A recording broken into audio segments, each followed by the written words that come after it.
Hello everyone.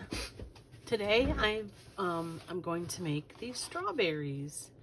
So they're really cute. I was inspired because I found these cute little baskets on Marketplace. They're real old ones, and I just stuck some felt in the bottom and made these little strawberries. Some of them I like better than others, but I'll show you what I did and how I did it. So I started out with one of these old bedspreads. It's got a really cool bumpy texture, and I tried to clean it so that it could be used for something else, but it still was very yellow. And I'll get a lot of use out of this. I mean, look at that grape fringe. I'll use that for something. But I dyed this so I could get the color that I wanted, and I'll show you how I dyed it. I also dyed a piece of quilt, and I will show you that as well. So to dye my fabric, I started with just a stainless steel pot in the sink, and I'm going to grab some hot water, and I am going to put it in here. I don't need much because I'm only going to dye a small bit. A lot of times when I have fabrics that I don't like the color, or I need a certain color, I will just dye them. So the other thing that I'm going to be doing is adding a little salt to it. So I'm just using some kitchen salt, and I'm going to stick this in here. They say that it helps the dye take hold. I just splashed some in there. The other thing that I'm using is this Rit dye. It's the wine color, and I'm just going to pour some in here. This is the liquid. And you can see I'm being very precise because I wanted a certain color, but I'm not quite sure. This is my fabric. This was an old bedspread, and it's got these bumpy texture, and I just thought it would be really great. The other thing I'm using is a spoon that has the stainless steel. I don't want it to mess up anything, so I'm just gonna kind of stir this around so it gets all in here. Notice the fabric is not flat or straight. Not going to bother me either, because if it has little bits of a lighter and darker, it's not going to bother me. I'm just going to make sure that I'm getting it all in the liquid. Stir it around. I guess I should have used some rubber gloves, would have been smart, but I didn't have any, so here we are. Anyway, gonna just let this mix in. If I end up not liking the color, I will add some later, more, and there we go. I'm gonna let that sit in the water and see how it does. Anyway, so after the fabric was dry, this is how it turned out. This quilt was had a lot of blue in it, so it turned a little purpley, which I didn't mind. I'll use it for something, but it still had a lot of good red parts in it, and I could pick and choose where I want it. This I absolutely love. It is a little cranberry-ish, but I think it turned out really good for these. And then, I mean, it's not perfect, especially like there's light spots and dark spots, and I think it gives it some fun looks when I create these strawberries. So what I started with these is I always start with paper to draw the patterns that I want.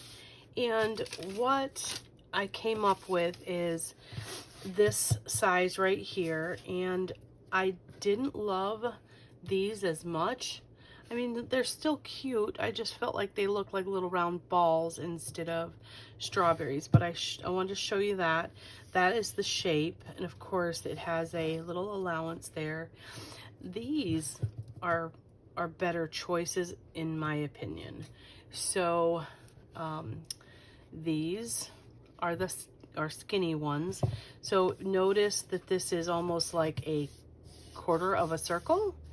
And then this one is a little bit further than a quarter of a circle. So it's a little fatter.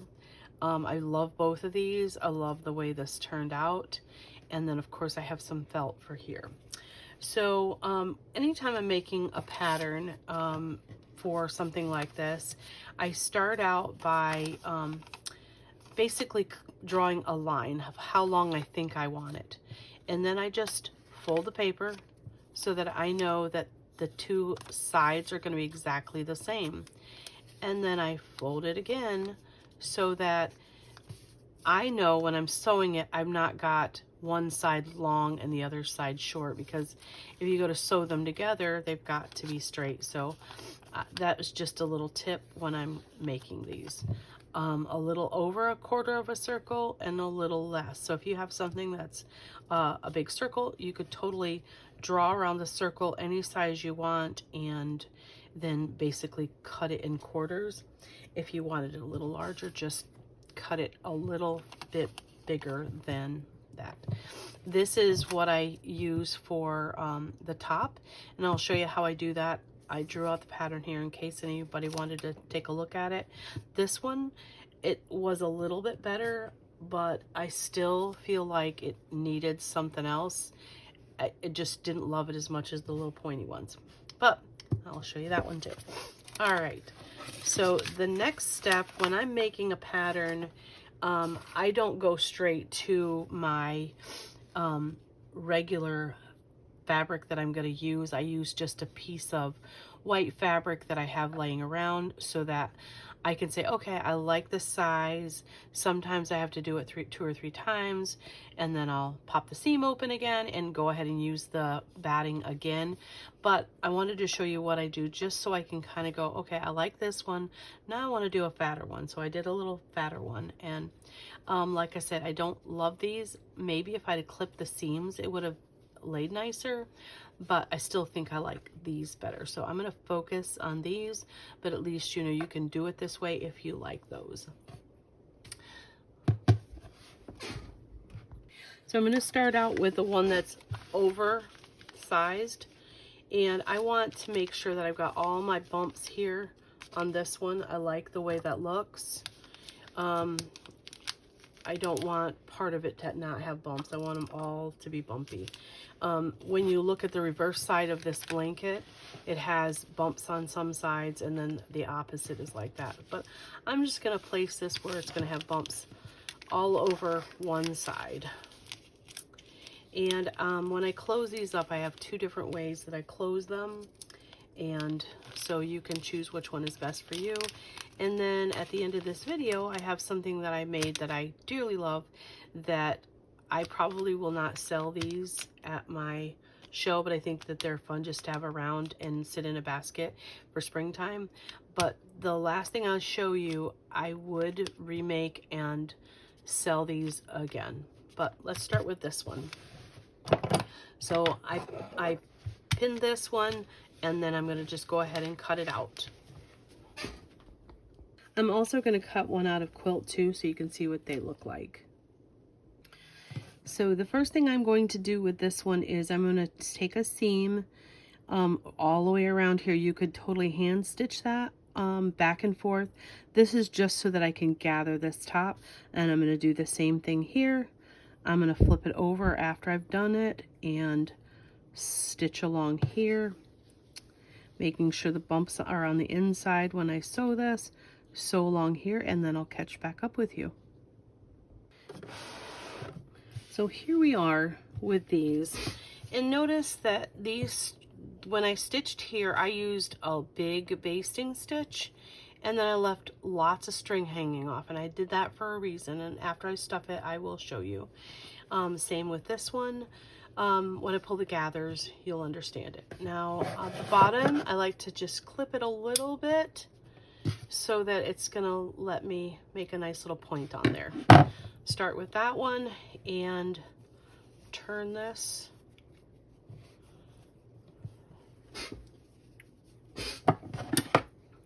Boy, my seat squeaks every single time I get up or down, so excuse that one, but it's just a little squeaky desk chair. Anyway, so there that is. And I'm going to take some stuffing and I am going to put this in here. I did back stitch here so that when I'm doing this that it's not going to pull the threads out. So there is that, and I stuff that in there. I do like to make sure that my little points have, you know, batting in them. A lot of times I'll take a pin and I'll just kind of pull some of that batting down, or I'll stuff a pencil in there or something just to get some of that batting down into that bottom. I'm going to tuck this in here, and what I'm going to do is I'm going to pull this threads here.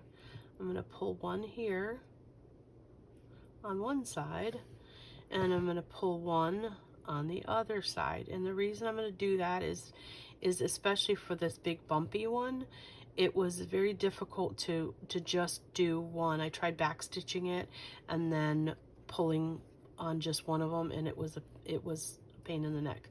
So as I'm pulling this, if it will pull, I guess I'm pulling from the wrong way. Let's do this one. And there we go. We'll get this one on this side, maybe.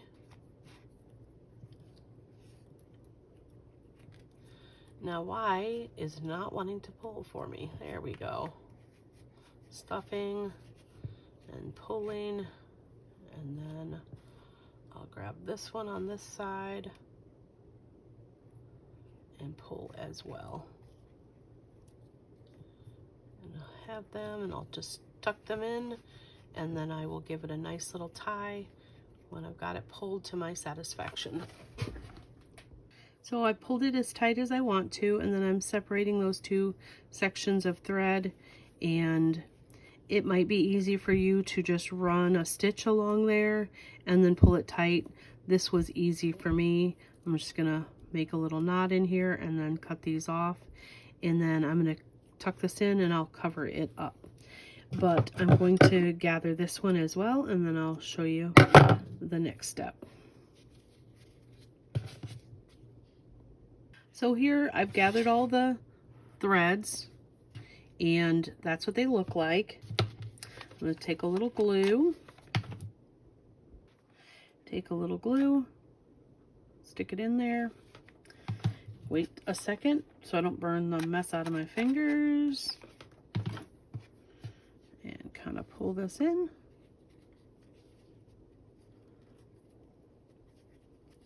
Oops. Pull that in. Just like so.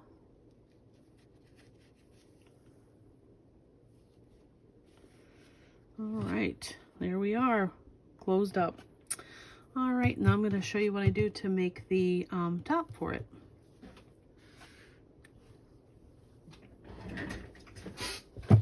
All right, for the top piece, I love vintage wool felt because it's got this great bumpy texture. You could totally use just a piece of green canvas or something. And I'm going to start out with a square. It's easier for me to make a square than it is to make a circle. I don't know about everyone else, but this is about a 1.5 inch square, so to speak. And then I'm going to take this and turn it into a circle. And I just cut off these corners like so. And notice it is not perfect, and that's okay because we're going to cut it again. And what I'm going to do is I'm going to cut it around here and either make like little leaf shapes out of it. See how that's like a little leaf? And I'm just going to go around and I'm going to cut little leaves out of it, right out of that edge. And they're not all the same, and I think that adds to the charm of these.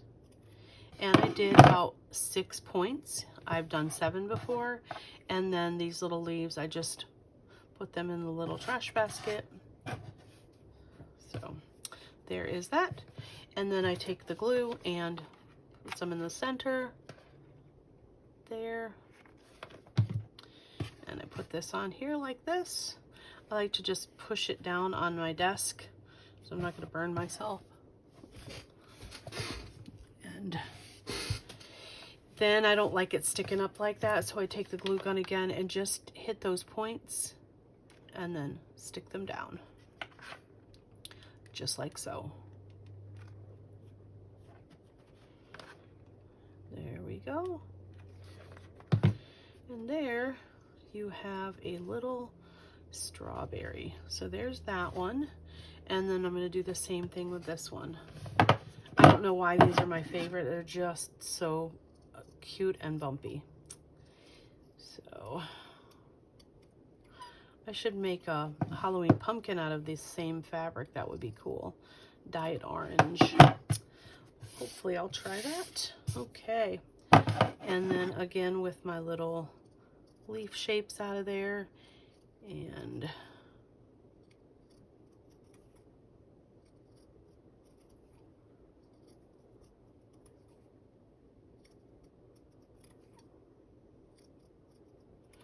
now this one I did little 7 points. So anyway, so again, glue in the center. And there we go.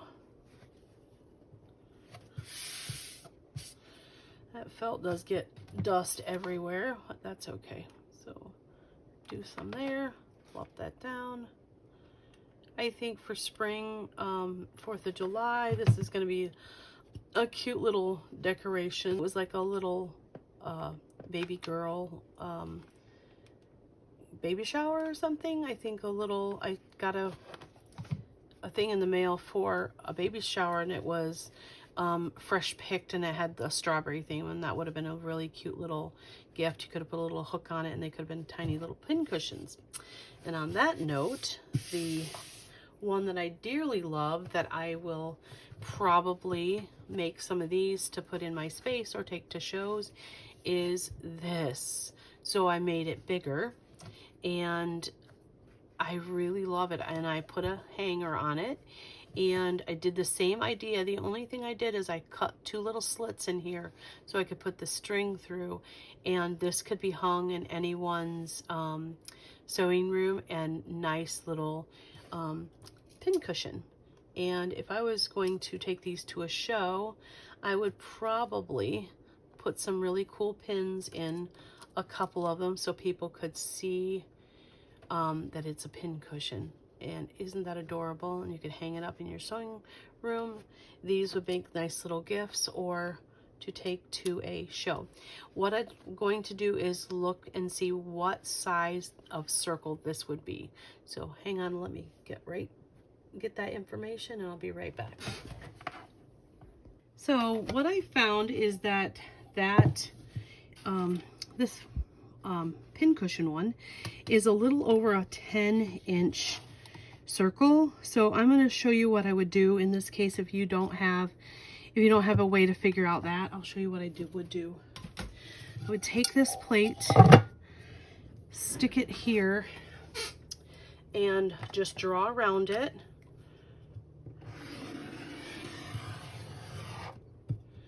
With some kind of marker or something so you can see it really good. I did it on this colored paper so you could see it. And get this cut out.